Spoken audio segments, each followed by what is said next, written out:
El año pasado, por 10 semanas estuve enseñando del libro de Gálatas.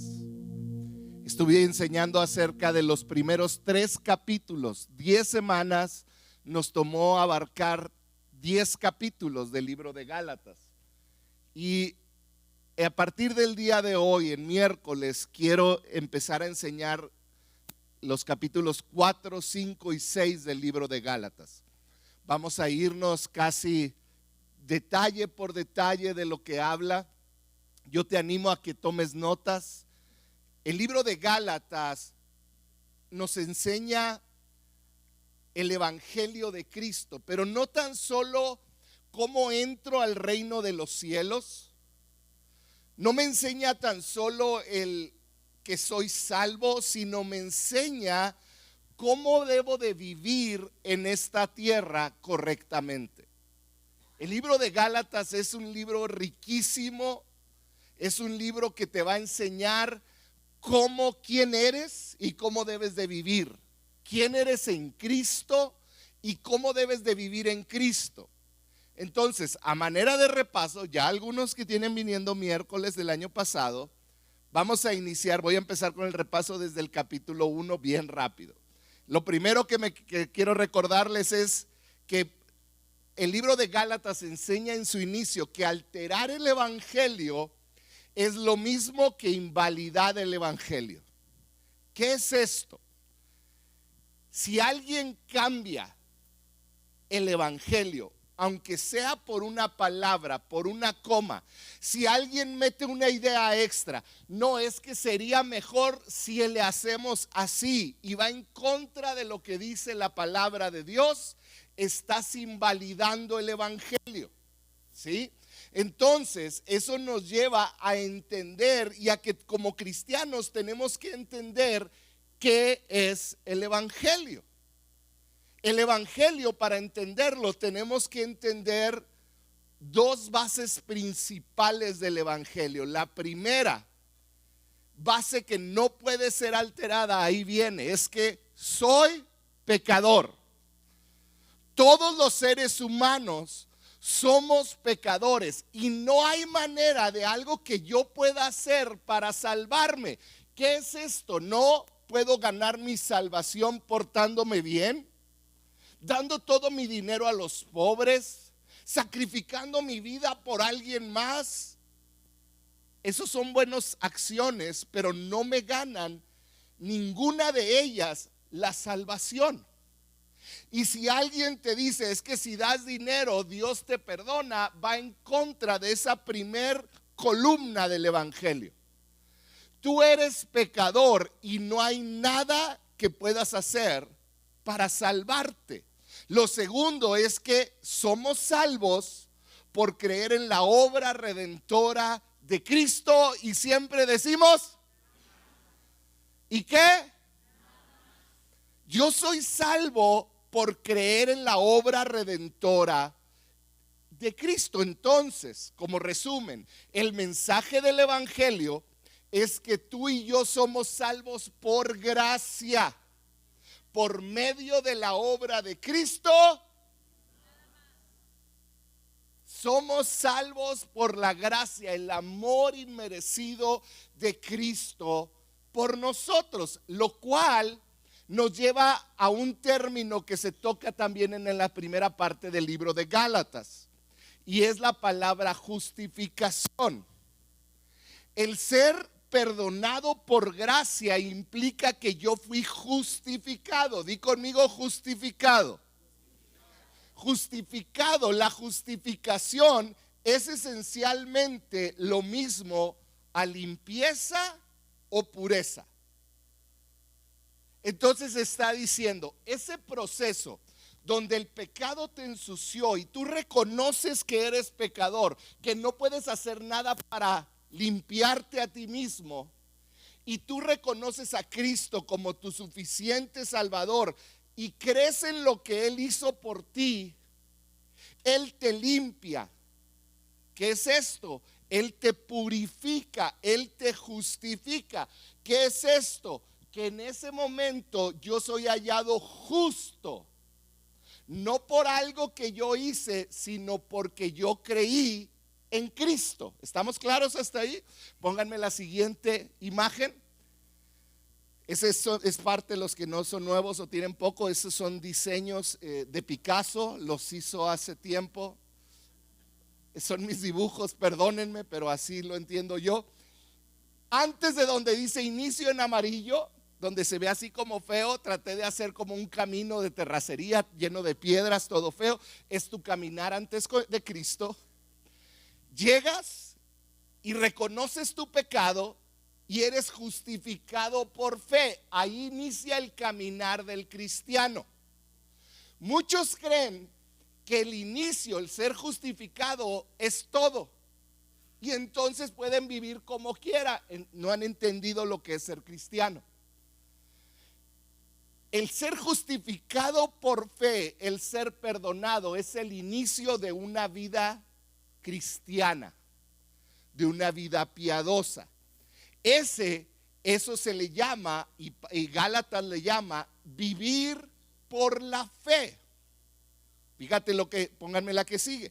La vida cristiana, esto debe de estar grabado en nuestro corazón.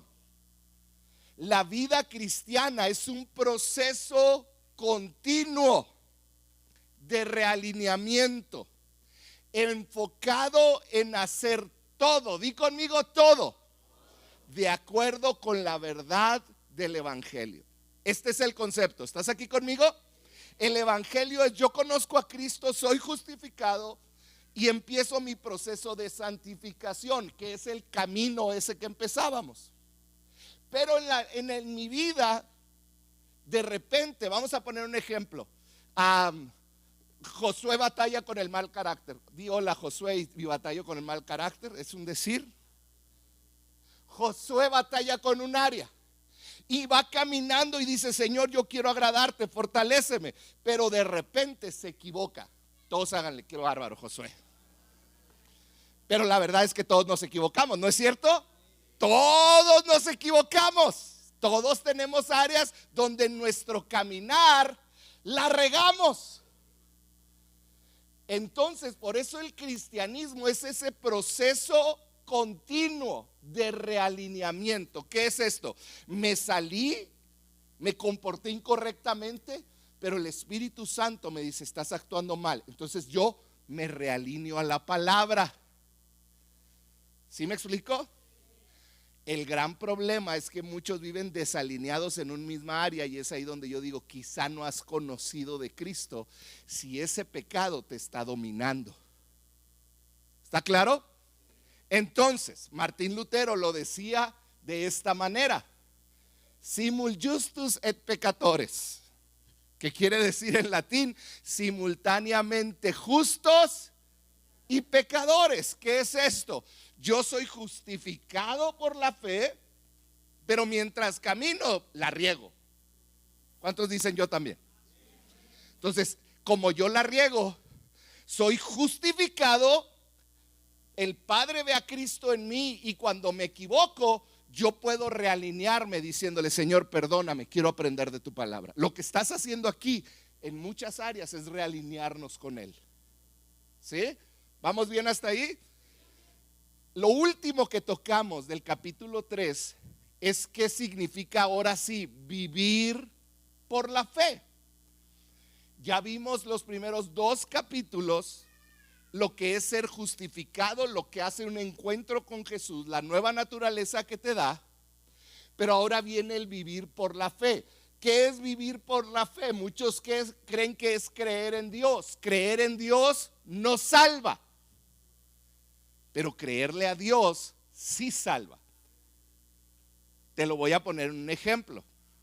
Ahorita pasó mi hijo y dijo: si tu cartera no está rendida a Dios, pues algo está mal, ¿verdad?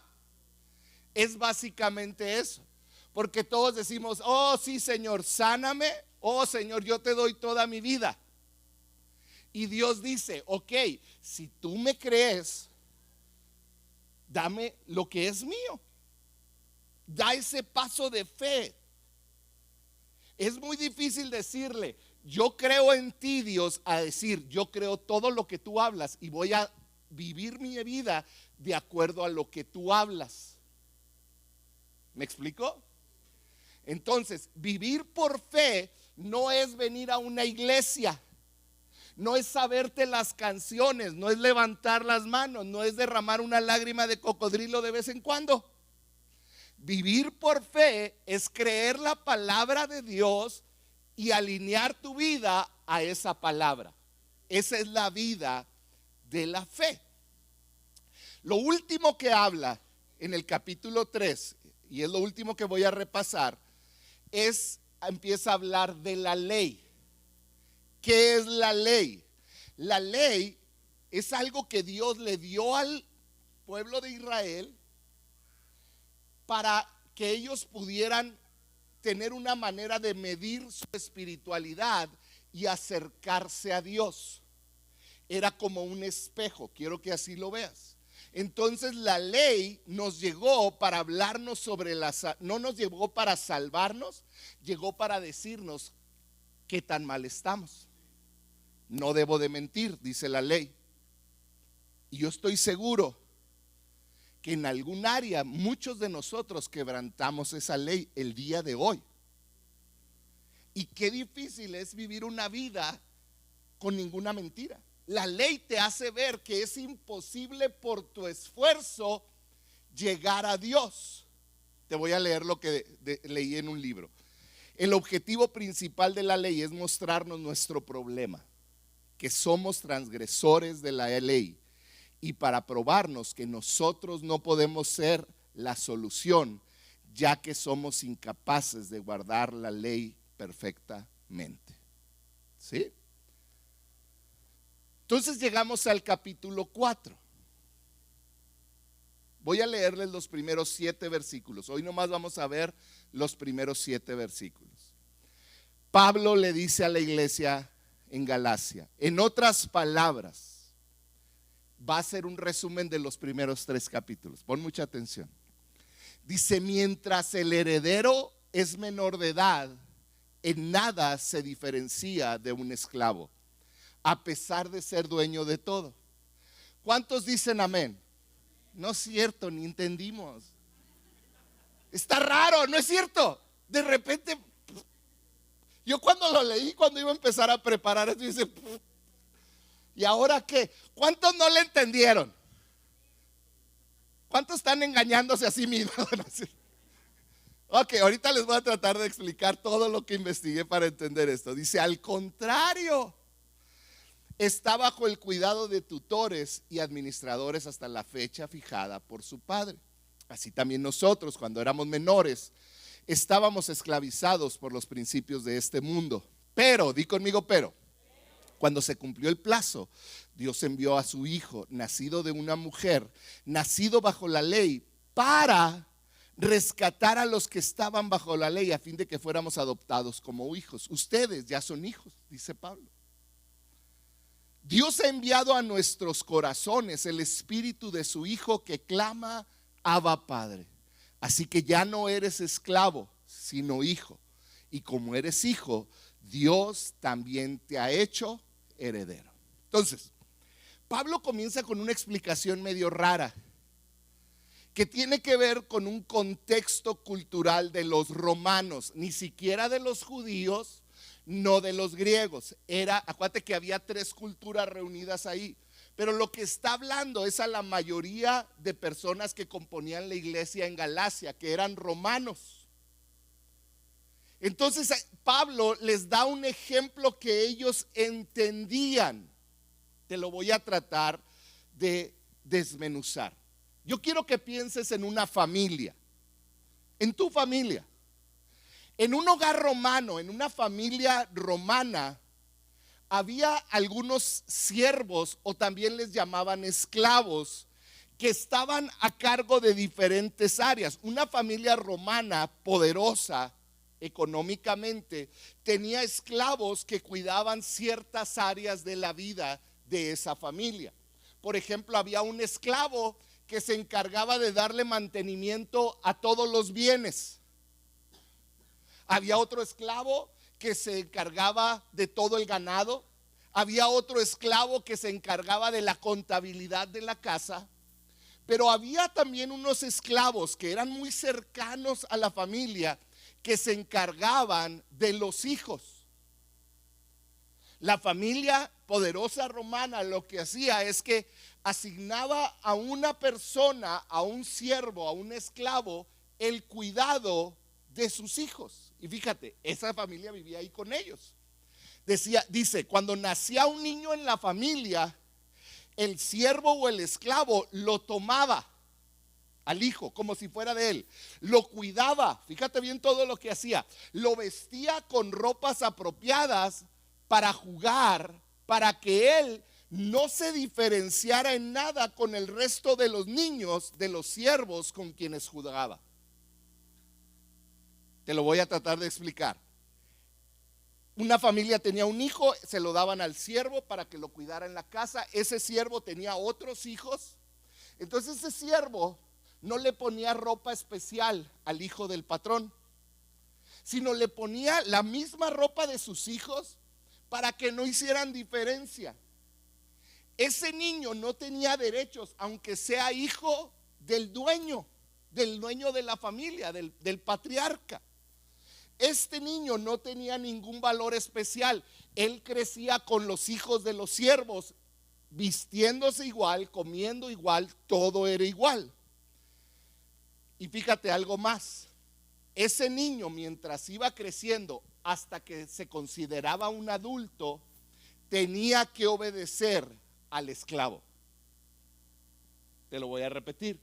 Ese niño, hasta que llegaba a la madurez, tenía que obedecer al esclavo.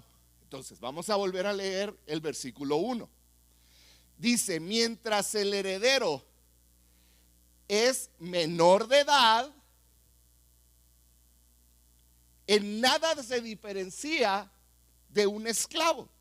Está diciendo Pablo, en una familia normal que tú conoces, mientras el muchacho, tu hijo es menor de edad, es lo mismo que cualquier esclavo, a pesar de que sea dueño de todo. Porque si los padres murieran y ese niño es el heredero de todo, mientras sea menor de edad, aunque sea dueño de todo, no tiene derecho a nada hasta su mayoría de edad. ¿Está claro? Entonces está dejando un punto bien claro Pablo. Dice, al contrario, está bajo el cuidado de tutores y administradores. ¿Hasta cuándo? Hasta la fecha fijada por el padre. Aquí entran las diferentes culturas. Para los judíos, un jovencito deja de ser un niño en su bar mitzvah cuando cumple 12 años. Para un griego es aproximadamente a los 18 años. Pero para un romano, no. Fíjate, para un romano, un jovencito romano no se hacía un adulto maduro hasta que su padre se daba cuenta que su hijo había madurado y que era capaz de tomar decisiones. Fíjate la diferencia. Yo he conocido hombres de 60 años inmaduros y he conocido jovencitos de 15 años con mayor madurez que un anciano. Lo que estaba en la cultura romana decía, tú no eres maduro hasta que el padre de familia ve madurez en sus decisiones, en su forma de actuar. Y entonces tenían un evento, déjame te digo cómo se llamaba. Se llamaba toga virilis. Era como una ceremonia donde le ponían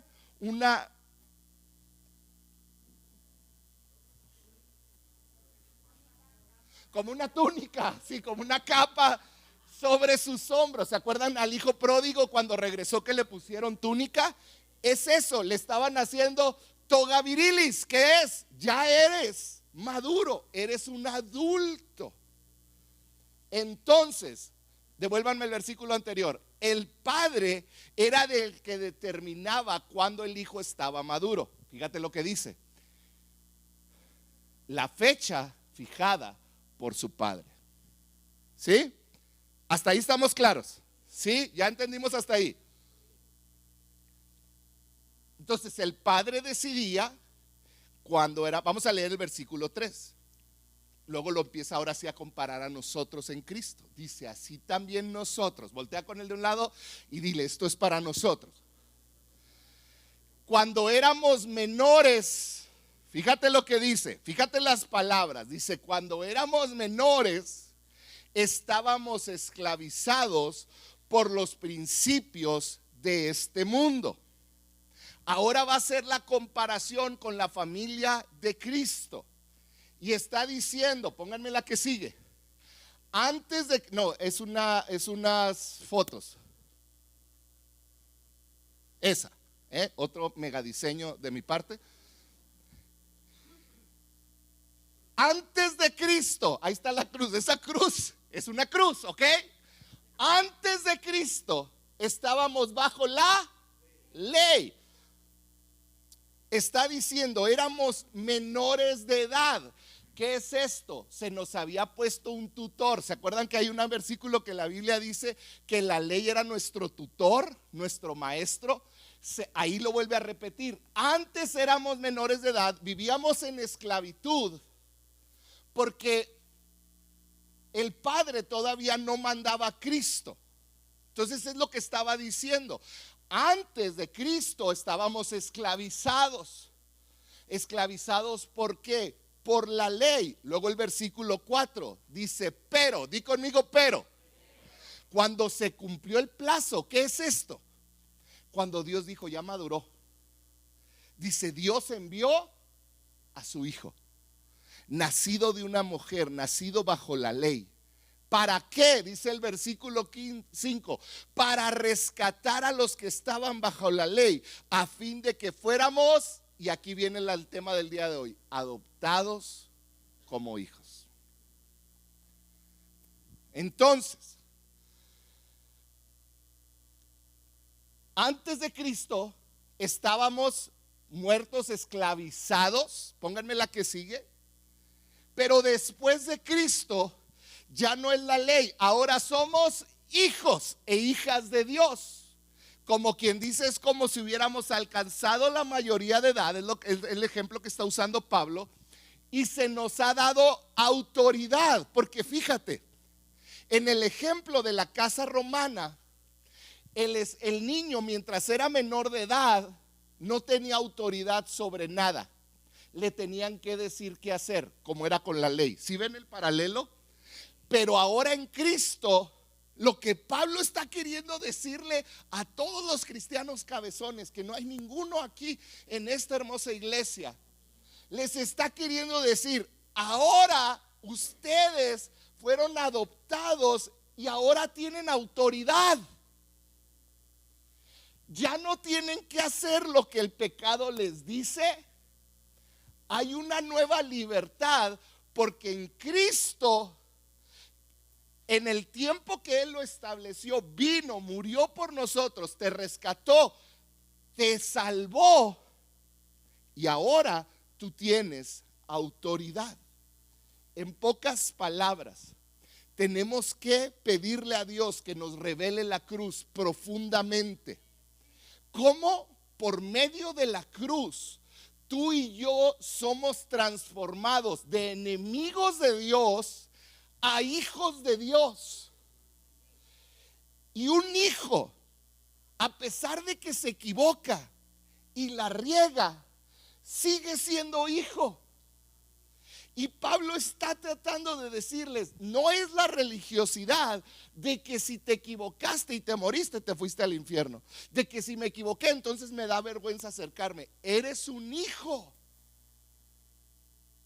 Ya no estamos bajo la incertidumbre de la ley. Fíjate bien esto.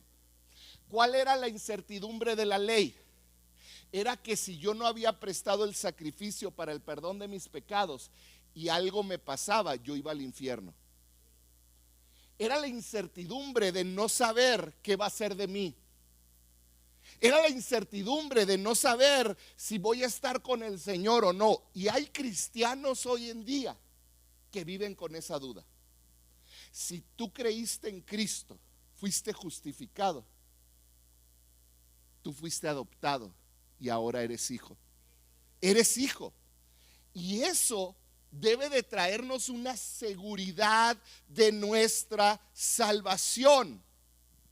En un sentido, fíjate bien esto, antes pertenecíamos a la ley, estábamos bajo el dominio de tenemos que hacer todo correctamente, éramos esclavos de la ley, estábamos obligados a guardarla, pero dice el versículo 4, Dios envió a su Hijo, nacido de una mujer, nacido bajo la ley, para rescatarnos, para rescatar a los que estábamos bajo la ley, a fin de que ahora seamos adoptados como hijos. Vamos a ver este término con el que voy a terminar el día de hoy. Esa era mi introducción, porque el tema de hoy es adopción. ¿Qué es la adopción? Si te fijas, le puse ahí adoptados como hijos. Fíjate lo que sucedía en el mundo grecorromano. Acuérdate, le está hablando a romanos en su mayoría. ¿Están aquí conmigo? ¿No los he perdido? Ok. En el mundo grecorromano existían hombres ricos que nunca tuvieron hijos. Ponte en esa imagen. Había hombres poderosos que no tuvieron hijos. Y fíjate lo que ellos podían hacer. Estaba bajo sus leyes que ellos, si no tuvieron un heredero, un hijo, ellos podían tomar uno de sus esclavos. Aquí está lo poderoso. Ellos podían tomar a uno de sus esclavos, a uno de sus siervos, y decir: este va a ser mi hijo.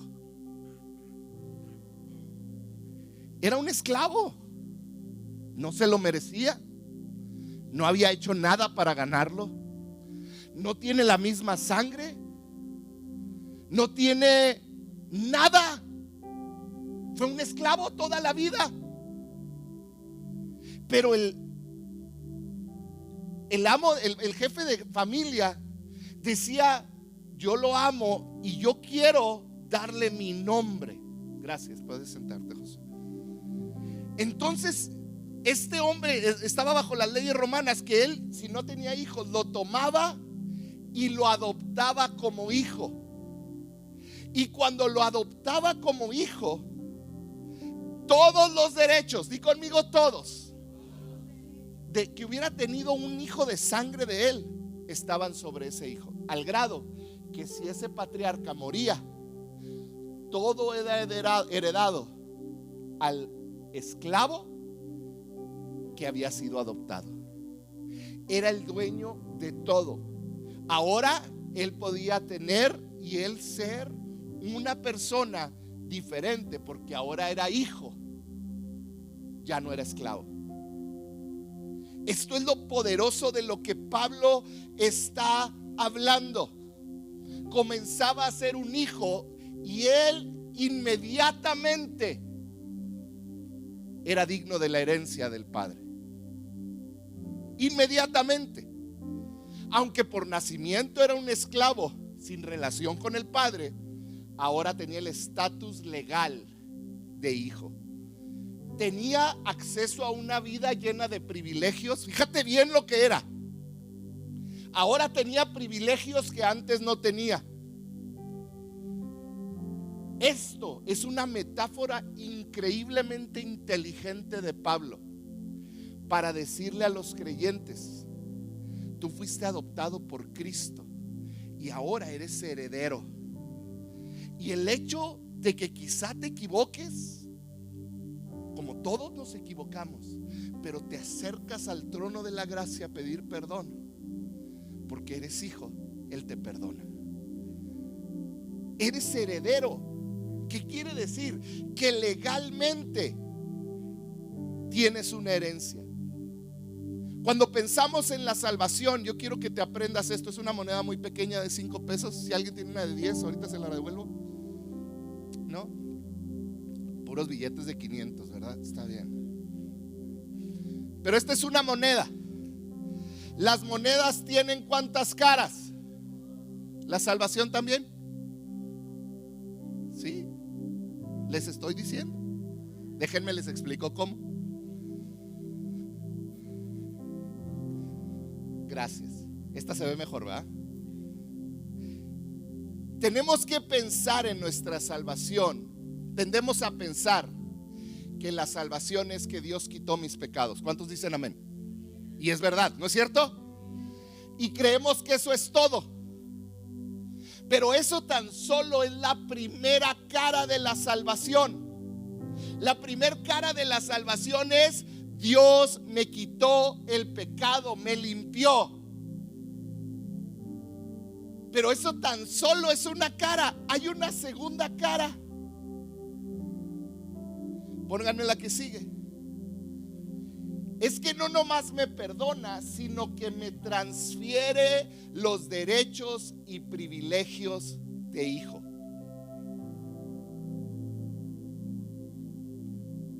Por eso cuando voy a iglesias donde les dan el micrófono para que testifiquen y se paran y dicen: es que yo soy una musaraña, araña de dos patas y todo me va mal, y yo no has entendido que Dios no nomás te salvó.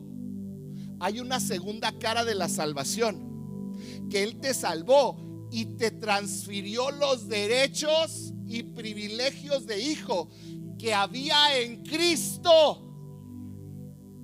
La salvación no nomás es que Él te perdona. La salvación es que ahora eres real sacerdocio. Ahora eres una persona amada por el Padre, que tiene derechos, que tiene privilegios, que tiene que entender que no nomás fue salvo y para vivir. Ay, hermano, ¿cómo anda? Pues ay, para la gloria. ¿Cuál para la gloria? Claro, hay momentos duros y difíciles donde todos vamos a llorar, pero no puede ser que vivamos una vida derrotada, porque somos hijos. Eres hija, eres hijo. Hay derechos y privilegios. ¿Te salvó? Sí, pero también te dio derechos y privilegios. También te los dio. Dios no te perdona y te deja tu suerte. A ver cómo le hace, mi hijo. Ahí intente mantenerse en su salvación, pero así vivimos. Ay, es que no puedo dejar de fumar. Ay, es que no puedo dejar de ver esto incorrecto. Es que no puedo. Eres hijo. ¿Por qué no te acercas al Padre? ¿Por qué no le dices: Espíritu Santo, ayúdame? Pónganme la que sigue. Nuestra herencia no es un premio que se tenga que ganar. Es un regalo que Cristo nos ha dado. Esa es nuestra herencia. Esa es nuestra herencia. Por eso dice el versículo 6: ustedes ya son hijos. Yo espero y puedas entender lo profundo que Pablo está tratando de decirles. Les está diciendo: ustedes son esos que adoptaron. Y no los adoptó un señor poderoso con una hacienda grande. Los adoptó el Rey del universo, el que creó los cielos y la tierra.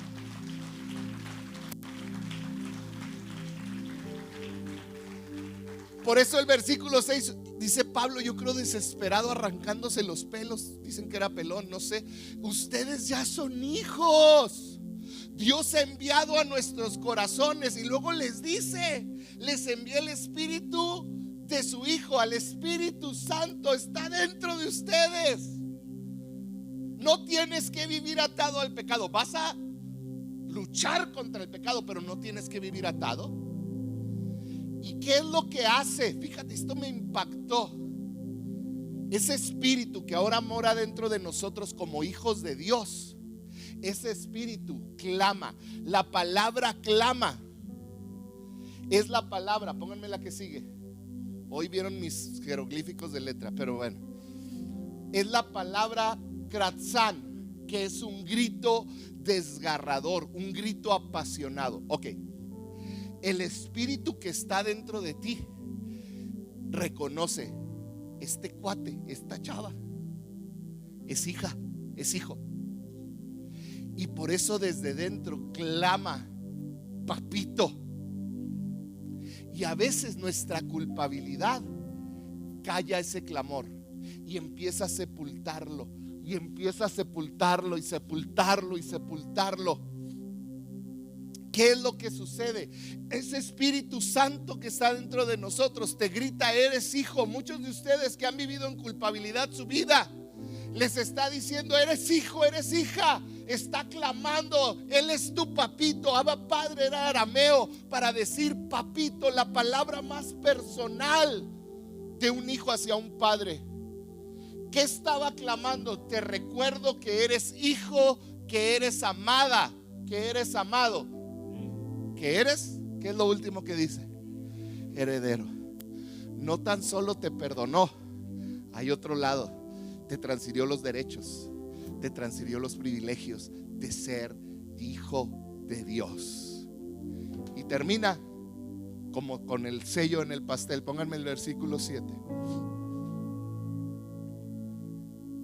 Así que, en conclusión, ya no eres esclavo. Voltea con el de un lado y dile: ya no somos esclavos. Si eres hijo de Dios, no eres esclavo, no tienes que vivir como esclavo al pecado. Dice: así que ya no eres esclavo, sino que hijo. Ahora eres hijo. Y como eres hijo, Dios te ha hecho también heredero. ¿Qué es esto? Te espera una eternidad con el Señor. En este mundo vas a tener aflicciones, pero lo tienes a Él. Y si lo tienes a Él, tienes todo. Esa es la base del evangelio.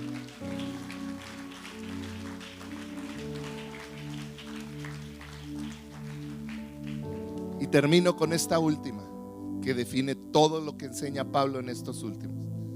En pocas palabras, en Cristo soy perdonado. Y al ser perdonado, soy hijo, soy adoptado por el Padre y soy heredero. Ese es el evangelio. Eso es lo que Pablo les estaba diciendo. Y que ellos lo entendieron perfectamente porque era su cultura, y a veces nosotros batallamos para entenderlo. Yo espero y hoy te vayas con una visión clara de quién eres en Cristo. Eres una hija de Dios, eres un hijo de Dios si tú le has entregado tu vida. Si tienes luchas y te está dominando esa lucha, tienes que luchar para salir del lodo donde estás, no en tus propias fuerzas. Es ir y decirle: Espíritu Santo, fortaléceme. Ir y buscar a un amigo que te ayude y que puedas confiar en él y puedan salir juntos de cualquier situación que estás enfrentando. Pero eres hijo, eres hija de Dios, eres perdonado, eres hijo y eres heredero. ¿Por qué no cierras tus ojos? Padre, yo pido que estas verdades de tu palabra atraviesen lo más profundo de nuestro entendimiento, atraviesen lo más profundo de nuestro espíritu, Señor. Y aquellos que han vivido atados a la condenación, atados al dolor por los errores que cometieron, creyendo, mendigando el amor de Dios, que hoy puedan oír al Espíritu que mora dentro de ellos clamar: